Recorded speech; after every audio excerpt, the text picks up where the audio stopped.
कहता था कि अयोध्या में राम मंदिर बनेगा, आज तो अयोध्या में राम मंदिर का निर्माण हो गया ना।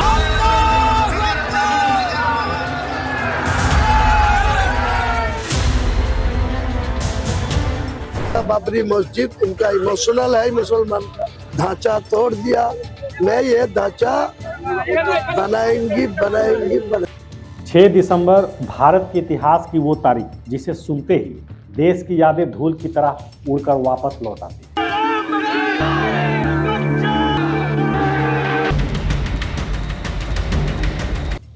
1992 में अयोध्या की बाबरी मस्जिद ढही थी और उसके बाद पूरे देश में आग, तनाव और राजनीति का एक नया अध्याय शुरू हुआ था। आज बाबरी मस्जिद को नहीं तोड़ा, बल्कि हिंदुस्तान के मुसलमानों के दिल को तोड़ा है। हिंदुस्तान का सेकुलरिज्म ऐसा लगता है कि खत्म हो चुका। लेकिन आज ठीक 32 साल बाद उस तारीख ने अचानक एक नया मोड़ ले लिया है।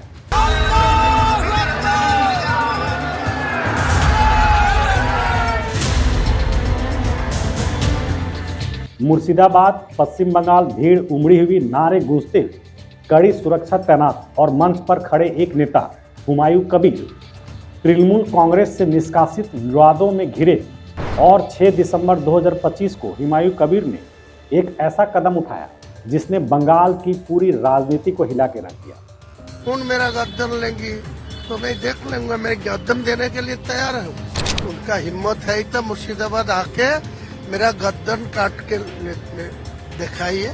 दिसंबर मास के अंदर में ही रिजाइन कर देंगे, पार्टी छोड़ दूंगी। 6 दिसंबर को सुबह से ही बलडांगा के पास रेजी नगर इलाके में लोगों की हुजूम उमड़ना शुरू हो चुका था। गांवों, कस्बों और दूर दूर से लोग आए, हाथों में झंडे, ईंटें और आंखों में उत्सुकता। रैपिड एक्शन फोर्स की गाड़ियां, पुलिस का पहरा और हर मोड़ पर सुरक्षा बल तैनात।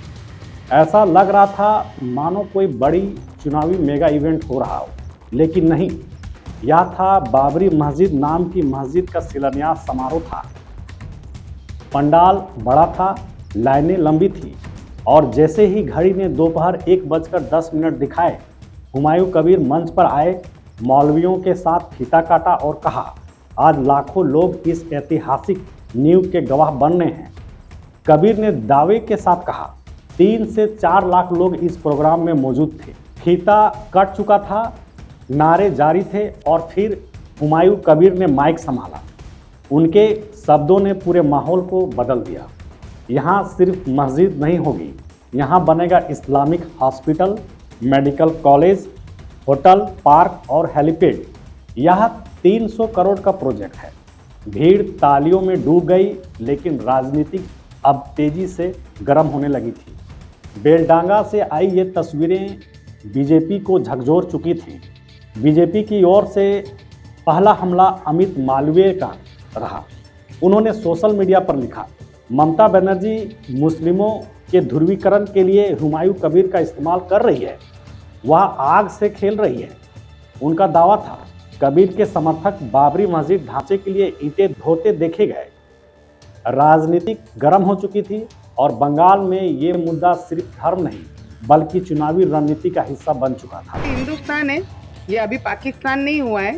पाकिस्तान में और बाहर के देशों में जहाँ पे ये बोलते हैं कि हमारी इतने कंट्रियों में इस्लामिक कंट्रियाँ हैं, वहाँ पे एक रोड इनके नाम का नहीं है, बाबर के नाम का नहीं, बाबर के बाप के नाम का भी नहीं है। सिर्फ हिंदुस्तान में इनके नामों की मस्जिदें और रोड और स्मारक बनाए गए हैं। तो इन्होंने ये याद रखना चाहिए कि अपनी मर्यादा में रहें।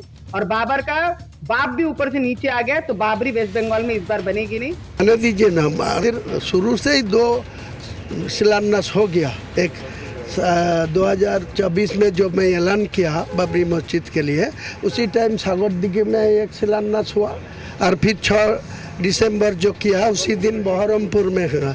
जितना खुशी 1 लाख के ना 10 लाख की लेके करने दीजिए, मेरा कोई दिक्कत नहीं, कोई तकलीफ नहीं है।